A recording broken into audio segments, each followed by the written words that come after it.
Hello, friends. I'm so glad you're here. I want to talk about something that's been on my mind and on my heart for a while, like for the last few weeks. Okay. Rest. Is your rest actually restful right now? I want you to be thinking about this every time you sit down to rest. Is my rest actually restful? All right. I am working on this. I have been so guilty of this lately.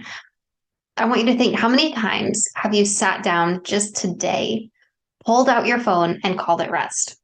Whether you're on social media, I just jumped on threads. Like that was a whole thing. That took up, a good 2 days of my life. Just getting on there was exciting. Something new, something fun. All my friends are there. It felt like a sleepover. I've since backed off and spent far fewer hours on it. Or, whether you're pulling out a brain building game, maybe you're just pulling it out to zone out and play a game, and justifying it as, it's brain building. Or maybe you're even reading books on your phone. Maybe you're just reading a book, like a legitimate paper book. How many times have you sat down and participated in an activity, called it rest, only to end up still being short fused and agitated once you get back into the swing of everyday life? I have to tell you, that was not rest. That is not rest. Rest does not keep you stressed and anxious and agitated and short fused and quick to anger. When you have had a truly restful experience, you don't end up yelling at the first minor inconvenience that happens 5 minutes later. True rest is going to stick with you and hold you, and it's gonna ground you, and it's going to bring you peace. Rest does not just mean sitting down. Okay. Because here's the thing, if you're living the same kind of stay at home, work at home, housewife, mom life that I'm living, most of the time when you need rest, it's not picking your feet up. All right. Most of the rest I need is not getting off of my feet. Most of the rest I need is getting in tune with my breathing again, slowing down the heart rate, resting the nervous system. I need rest from making decisions. I need mental rest, or I need emotional rest because we've been dealing with a lot of, brothers bickering and, just so many things going on in that, the relationships. And so I need some emotional rest from this roller coaster of, are the kids getting along? Are they not getting along? Why, sometimes we just need rest from so many different things. And if we're equating rest with just sitting down and kicking our feet up, you might not be feeling like that part of your life is being fulfilled. All right. And then we want to also think about rest versus restoration. All right. You need both. But here's the way I differentiate this is that rest happens in stillness. Rest is when you are calming, when you are grounding. Rest is, more like sleep. It's an inactivity. It's putting pause on all of the action in your life. Okay. And restoration. This is the other half. This is two sides of a coin from the way I see it in my life. Okay. Restoration, this is active. This is like stretching and moving, or it's building, it's reading, it's growth. Restoration is putting back, filling the cup back up, whereas rest is letting the cup breathe, letting the cup be. And both are necessary. But if you're not seeing the difference between them and you're constantly trying to restore without rest, you're still going to be exhausted because you never truly pushed pause and had a moment to recalibrate before you started reprogramming. I hope that makes sense to you. I also want to mention overstimulation and avoidance here. Okay. We live most of our lives being horrendously overstimulated, especially if you're a mom and you have a toddler around who's just touching you and needing you all the time. There is so much stimulation happening in your life. This is when you get touched out. This is when you just hit this wall where you're done making decisions and you're just like, I cannot answer another question today. I mean, my 5-year-old and I right now have this thing where he understands when I tell him I'm out of answers for the day. Like, we've hit the limit. You've asked enough questions. I have explained enough things to you. I am out of answers for the moment. I need a break. Um, Hold on to your questions though. Keep asking questions. It's great to ask questions. I don't want to stifle that in him, but at the same time, I'm like, kid, I'm done. I've answered a million questions for you today, and I need a break. So in the nicest, kindest, non shutting down the kid kind of way, I tell him I'm out of answers for now. Um, I used all my answers for the day. Or my kids understand, I tell them I'm out of energy. We used all my energy and I need to go recharge. And they understand what that means. Because we use energy talk in their life too. And sometimes I'm like, do you guys have a lot of energy right now when they're, having a hard time containing themselves? They're hitting each other. They're just bouncing off walls. And we're trying to, watch a movie after dinner or something. I'm like, do you have a lot of energy? Do you need to go jump on the trampoline? They get that talk. And so now I overhear them having conversations with each other. We're like, you have too much energy. I think you need to go on the trampoline.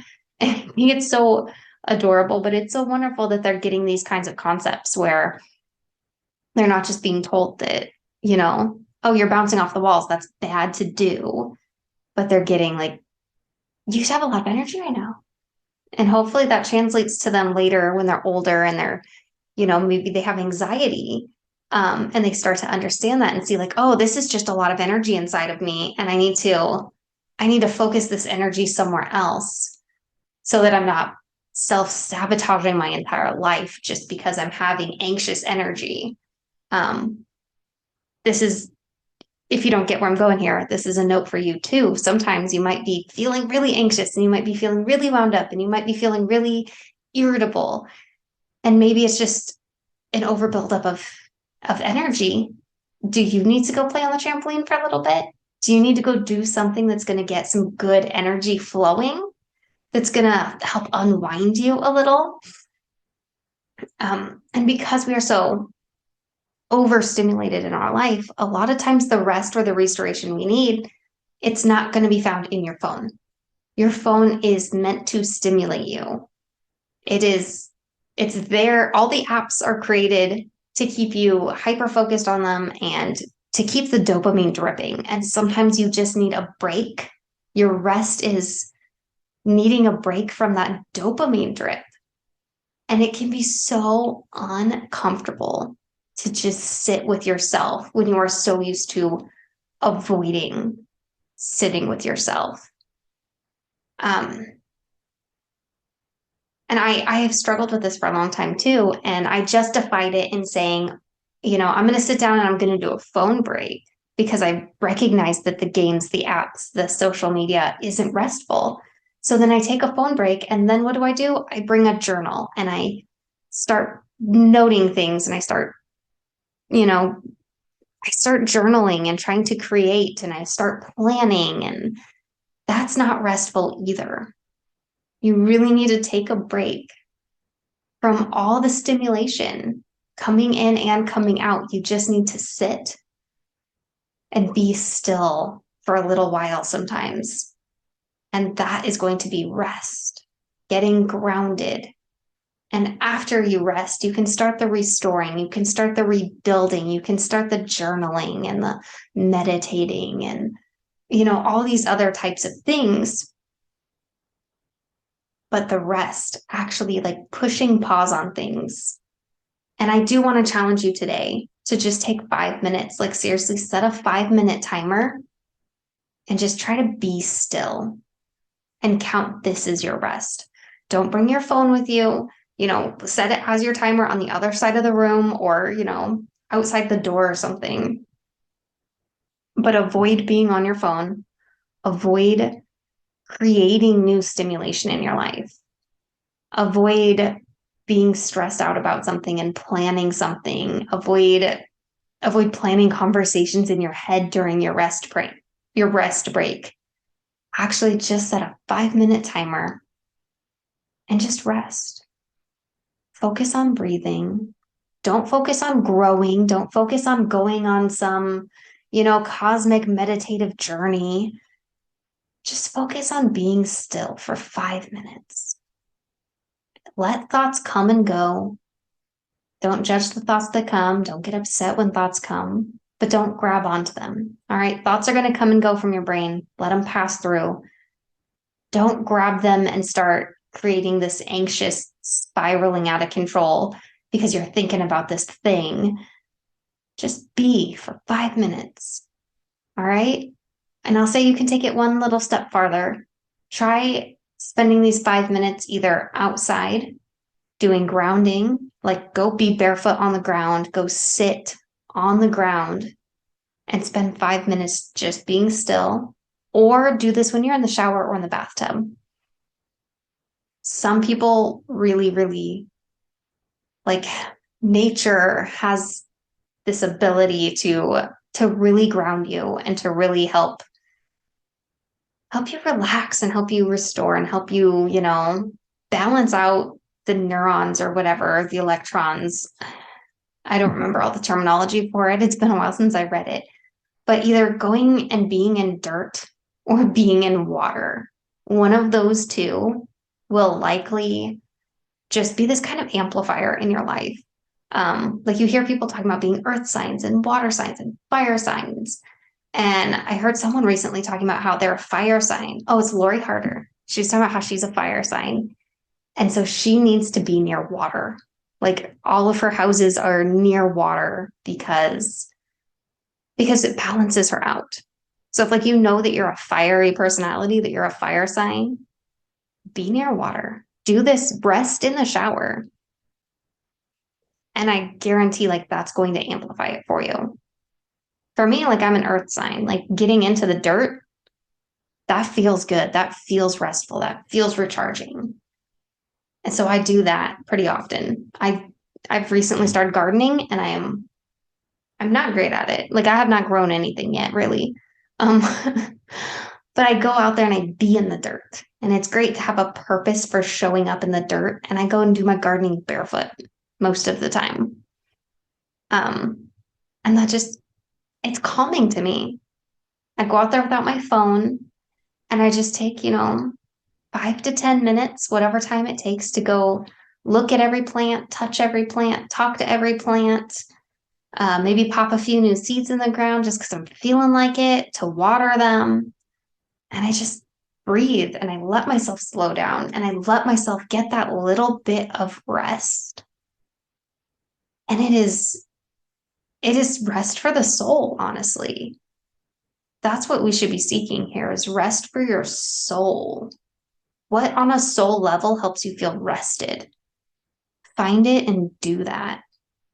But if you have no idea where to even begin, don't start stressing about how you're going to rest. How can you rest better should not be a stressful question. All right, I gave you one tool, one challenge here. Just sit for 5 minutes. Sit and be. And it's going to be incredibly uncomfortable if this is not a normal practice for you. If your idea of rest right now was what we talked about at the beginning, you kick up your feet and you get on your phone.